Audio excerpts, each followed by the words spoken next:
Hello and welcome to the latest episode of This Week in British History. If you love British history, then you are definitely in the right place. My name is Philippa Lacey Brewell. I run a small tour company called British History Tours, and when I'm not touring, like in 2020, I'm also doing videos and posts and everything you might, I hope, find interesting if you love British history. So let's talk about this week. We're going to be looking at some of the events which happened between the 27th of July and the 2nd of August.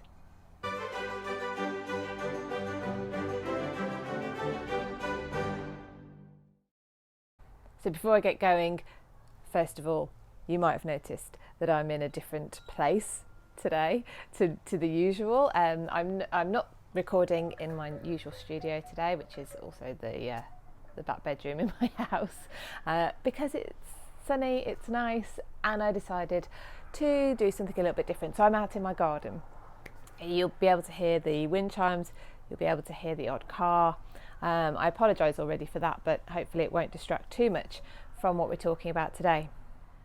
We have quite a few stories this week, and some of them are I'm not going to cover in much detail because we've covered the main bulk of the story in previous weeks, but something happened in this week. So for instance, last week we covered the abdication of Mary Queen of Scots, the forced abdication of Mary Queen of Scots. Well, it is in this week that her son James VI of Scotland was crowned. James VI of Scotland is the same man who would become eventually James I of England on the death of Queen Elizabeth. Another one, which is something we're going to cover in more depth in a subsequent week.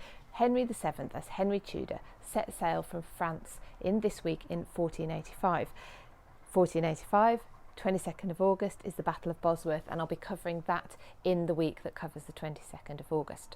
But I've got some other stories for you as well. We're going to be talking about Walter Raleigh and him bringing tobacco, or supposedly bringing back tobacco, to England. I'm going to cover something about the Bank of England because it's very interesting, the setup of the Bank of England, why it was set up, what its purpose was.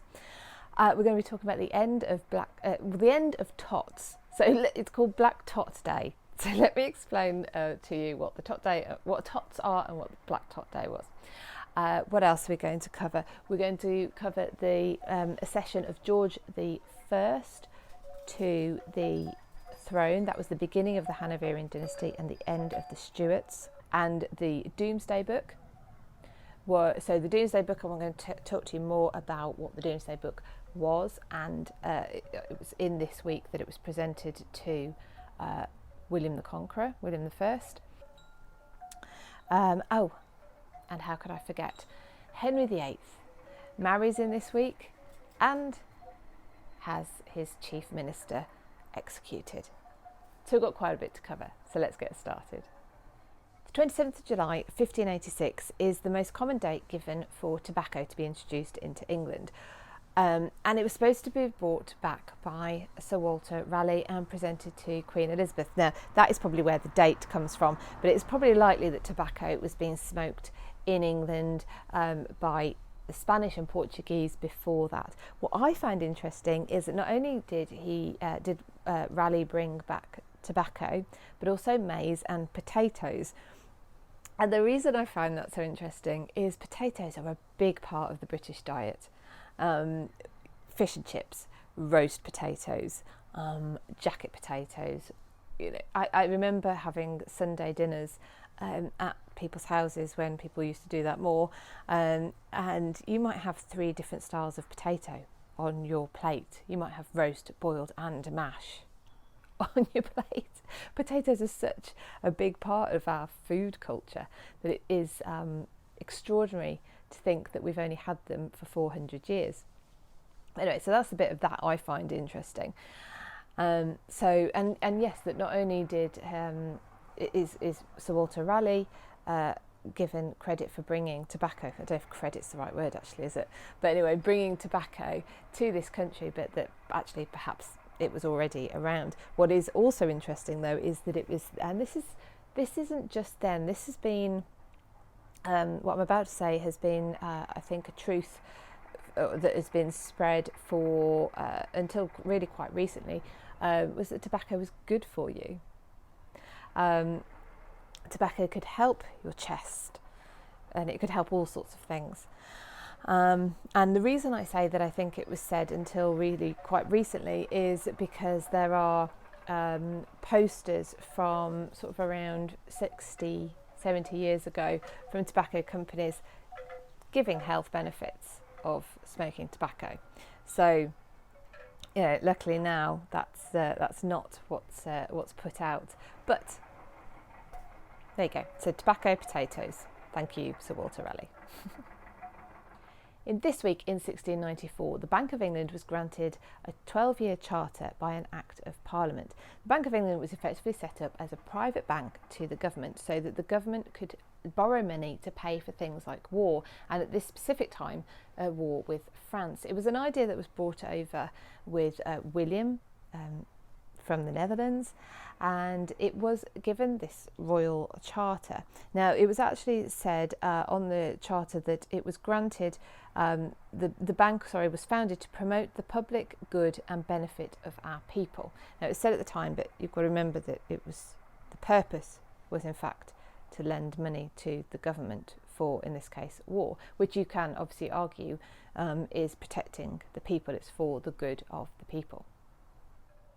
Let me just take a quick break here and remind you that when I get to 1,000 subscribers, I'm going to be beginning another mini-series on the monarchs of England and Britain, and specifically the succession stories, how we got from one to the next, and they're very interesting.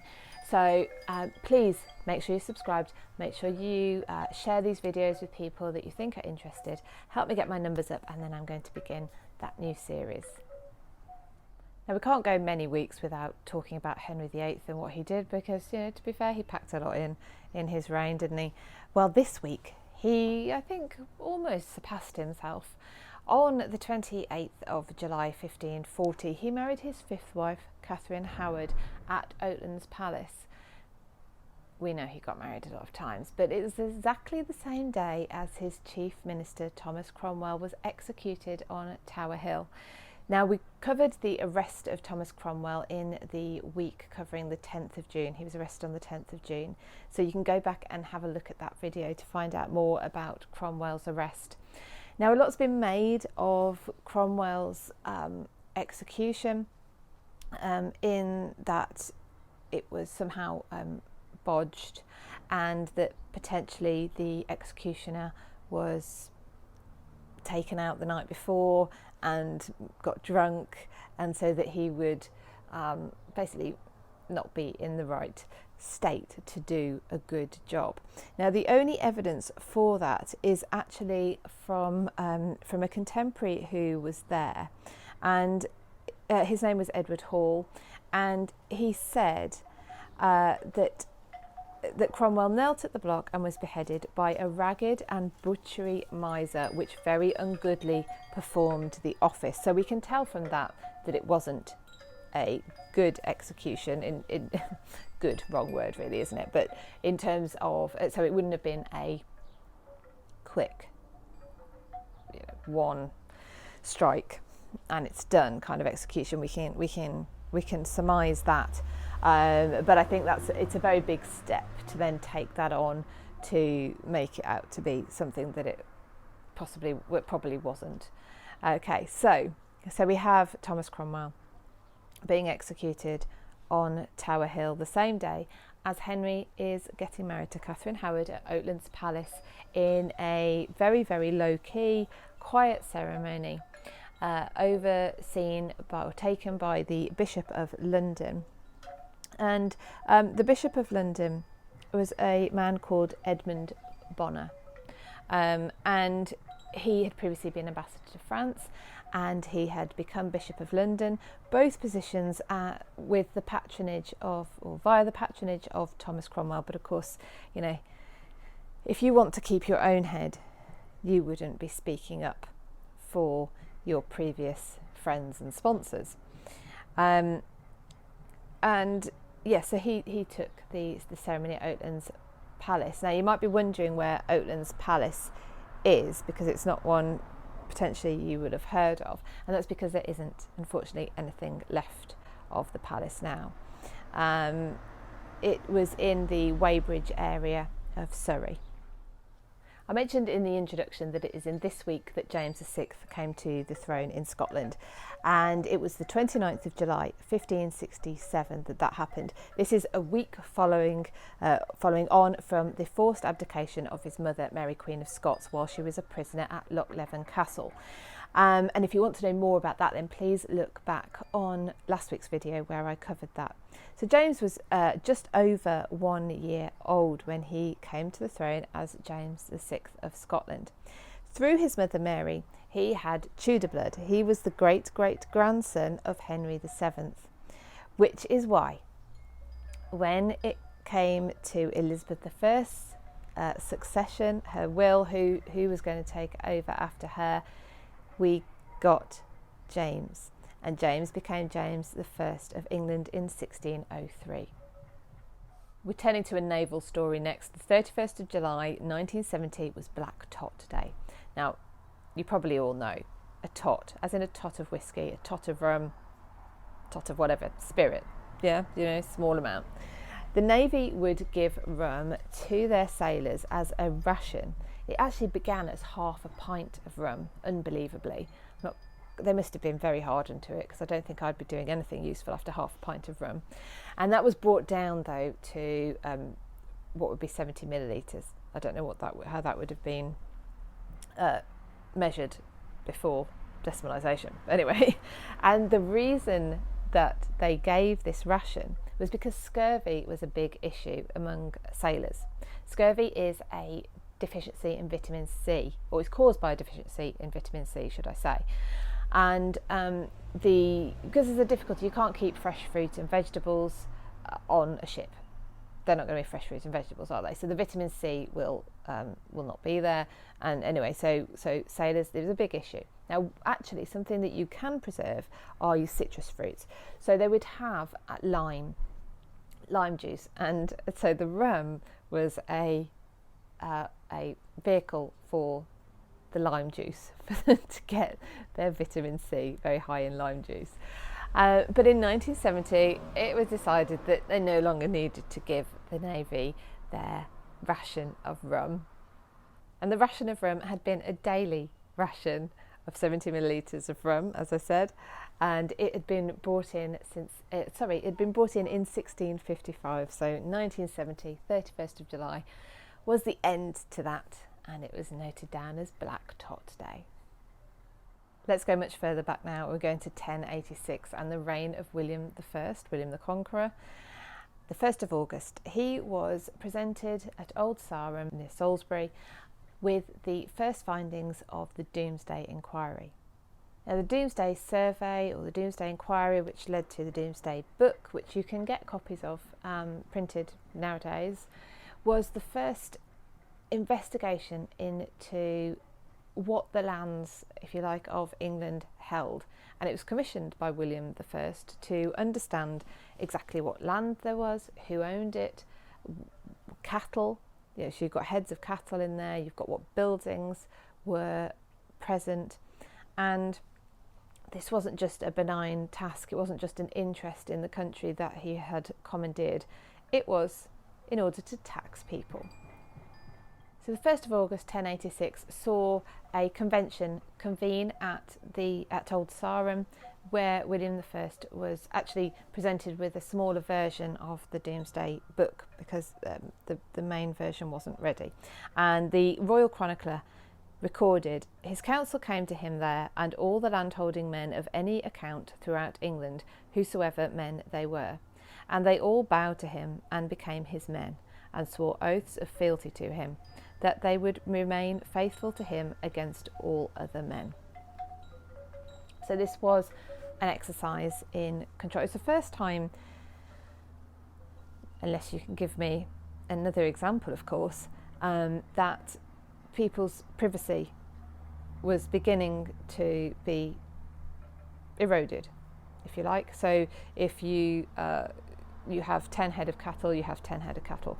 And if someone then deems that for each one of those heads of cattle you need to pay a tax of X amount, then that's what has to happen. And so this is the first time, I think, in English history we see this invasion into everyone's personal property. Notwithstanding the fact that there was a small minority of the population who would have been landowning, and William was ensuring that they would swear fealty to him, loyalty to him. Sun's gone in a bit now, maybe it'll come out again in a bit.